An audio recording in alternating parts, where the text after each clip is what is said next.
Assalamualaikum warahmatullahi wabarakatuh. Hari ini kita bertemu lagi dalam materi teori hukum pertemuan ke-10 dengan materi kita yaitu teori dan pendekatan ekonomi terhadap hukum. Sebagaimana kita ketahui, hukum itu biasanya tampil secara multiface sehingga layak untuk terus dipertahankan keberadaannya dari waktu ke waktu. Hukum itu menjadi sesuatu yang penting karena hukum dibuat biasanya untuk mencapai tujuan keberadaannya. Dalam konsep yang digulirkan oleh Gustav Radbruch, tujuan keberadaan hukum ada 3, yaitu 1, keadilan, kepastian hukum, dan kemanfaatan. Nah, untuk mendapatkan eksplorasi tujuan hukum, kita kemudian melihat aliran-aliran di dalam ilmu hukum. Kemudian setelah ini kita bisa melihat proses pendekatan ekonomi terhadap hukum. Yang pertama ada aliran hukum kodrat atau biasa disebut dengan natural law yang memberikan penekanan bahwa tujuan hukum yang paling hakiki adalah keadilan. Yang kedua ada aliran legisme. Pada aliran legisme ini hakikat tujuan hukum adalah kepastian, di mana penegakan hukum adalah demi menjunjung tinggi kepastian hukum, dan penegakan hukum itu identik dengan penegakan keadilan. Jadi aliran kedua adalah legisme. Aliran yang ketiga merupakan aliran yang dianut oleh sosiolog atau sosiologi hukum yang bersifat lebih pragmatis sesuai dengan kondisi atau keadaan dan bagaimana latar belakang sehingga terjadi sesuatu pemikiran hukum. Di aliran keempat kita mengenal aliran utilitarisme yang kemudian banyak mengelaborasi konsep kemanfaatan. Konsep kemanfaatan yang mengaitkan antara kemudian pendekatan ekonomi terhadap hukum. Tokohnya kita mengenal Jeremy Bentham dengan teori elaboratif yang mengangkat konsep kemanfaatan. Dikenal dengan the greatest happiness of the greatest number. Jadi si Jeremy Bentham ini kemudian memberikan konsepnya ini the greatest happiness of the greatest number. Dalam hal ini Jeremy Bentham meyakini bahwa setiap umat manusia berada dalam 2 kekuatan yang senantiasa bersitegang, yaitu pleasure, rasa kesenangan, dan pain, rasa penderitaan atau rasa kesusahan. Hal ini menjadi tolak ukur bagi setiap manusia untuk berbuat atau tidak berbuat sesuatu. Indikator bermoral dan tidak bermoral atas suatu tindakan juga ditentukan oleh besaran kesenangan dan penderitaan atau pleasure and pain yang dihasilkan. Sementara penentuan kebahagiaan akan dicapai apabila besaran pleasure atau kesenangan bisa melampaui derita atau pain. Dalam prinsip utilitas senantiasa dipakai untuk meningkatkan kebahagiaan baik terhadap individu atau kelompok. Nah, hal ini kemudian sesuai dengan pengaitan antara utilitarisme dan pendekatan ekonomi yang dilakukan oleh salah satu pakar hukum ekonomi dari Universitas Harvard. Ada yang dinamakan dengan Richard A. Posner yang meskipun dia mengaitkan antara kemanfaatan dan pendekatan ekonomi terhadap hukum yang dilakukannya menuai kritik dari sejumlah ahli hukum, tetapi kemudian kenyataannya di masa kontemporer suatu keniscayaan adalah hukum sangat terkait dengan ekonomi. Atas dasar hal tersebut, maka pendekatan ekonomi terhadap hukum merupakan salah satu model kajian terpenting abad ini. Silakan dipersepsi ya. Jadi kajiannya menjadi sangat penting.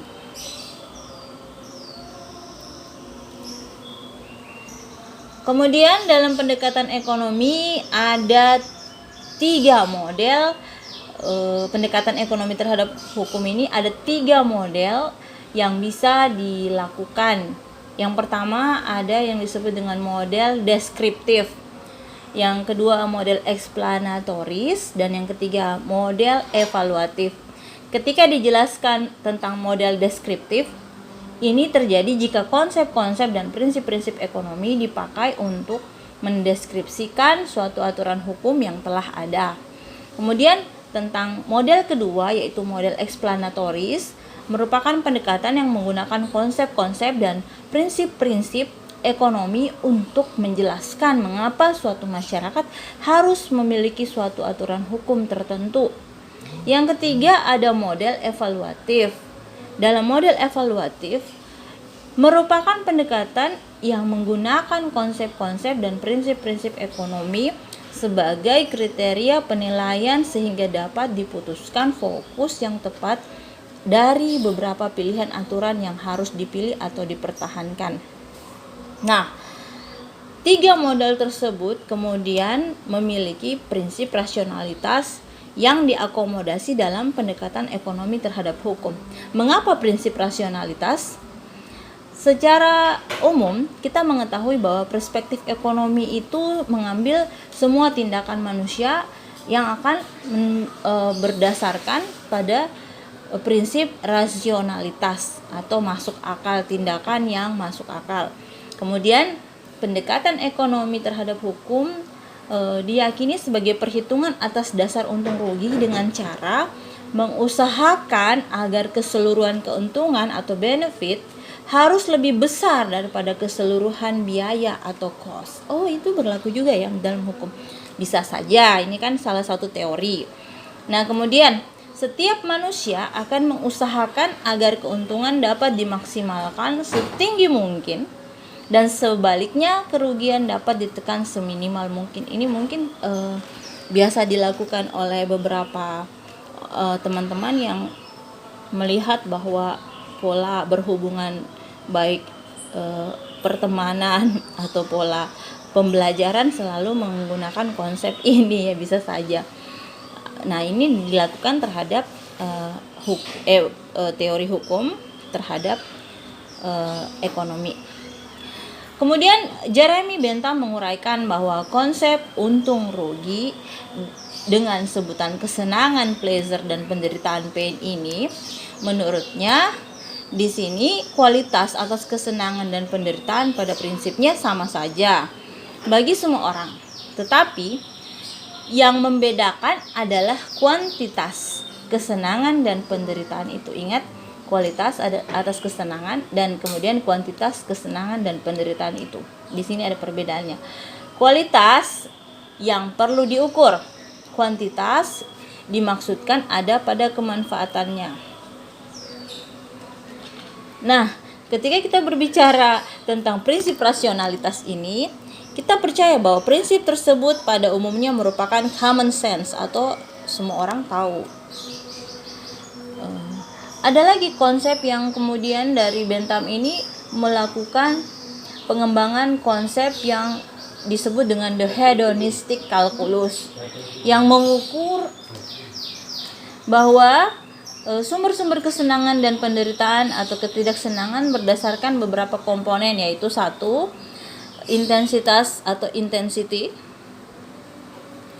kemudian lamanya perasaan berlangsung, ini disebut durasi, yang ketiga kepastian atau certainty, kemudian jauh dekatnya perasaan, dan akibat perasaan ada kemurnian dan jangkauan. Nah, konsep ini juga ternyata dikritik oleh John Stuart Mill yang mengatakan it is better to be a human being dissatisfied than a pig satisfied. Better to be Socrates dissatisfied than a fool satisfied. Penjelasannya mungkin menurut John Stuart Mill ketika melakukan perbandingan ini, karena menurut Mill Ukuran kemanfaatan kebahagiaan memang kerap sangat dipengaruhi faktor ruang dan waktu. Contohnya, kita kasih contoh. Kemerdekaan pada tahun 1945 bagi bangsa Indonesia tentu bisa dihayati sangat berbeda dengan bangsa Belanda yang memaknai sebagai kehilangan tanah jajahan. Jadi bagi bangsa Indonesia merdeka pada tahun 1945, tetapi bagi penjajahnya yaitu Belanda, ini tidak dianggap sebagai kebahagiaan tetapi penderitaan karena justru kehilangan tanah jajahan. Di sisi lain, tidak semua kemanfaatan itu identik dengan kesenangan yang dapat diberikan ukuran-ukuran kuantitatif atau commensurable. Antara makan enak dan tidur enak misalnya sangat tidak mudah untuk ditentukan mana yang lebih tinggi derajat kesenangan atau kemanfaatan. Jadi kritik Mills ini, John Stuart Mill ini mengacu kepada mengukurnya itu sulit ya. Karena dalam menjalani kehidupan ini manusia menghadapi begitu banyak pilihan-pilihan tentang sikap dan perilakunya. Menurut prinsip rasionalitas, pilihan yang paling rasional dan menjadi preferensi adalah pilihan yang paling mendatangkan kemanfaatan bagi dirinya atau biasa disebut utility maximization.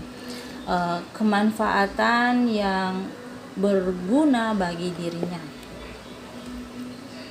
Nah, sekarang silakan lihat gambar ini. Pada gambar ini kemudian kita akan melihat perhitungan faktor risiko dari pengambilan teori dan pendekatan ekonomi terhadap hukum. Silakan lihat gambar ini, mungkin ada dalam persepsi kita berikutnya. Nah, selanjutnya melihat dan mendengarkan proses kuliah tadi. Silakan buat analisa berdasarkan kondisi Indonesia dan negara dunia yang saat ini berjuang mengatasi pandemik penyebaran virus COVID-19 yang ternyata secara prinsip dan aturan hukum kemudian mengharuskan pemerintah mengambil sikap waspada, mencegah penyebaran dengan mengatur warga negaranya. Nah, caranya bisa dilakukan oleh pemerintah dengan kebijakan lockdown, ada konsep karantina wilayah yang masuk diakomodir dalam undang-undang negara, dan aturan PSBB, pembatasan sosial berskala besar. Kebijakan ini kemudian diberlakukan secara bertahap di masing-masing daerah.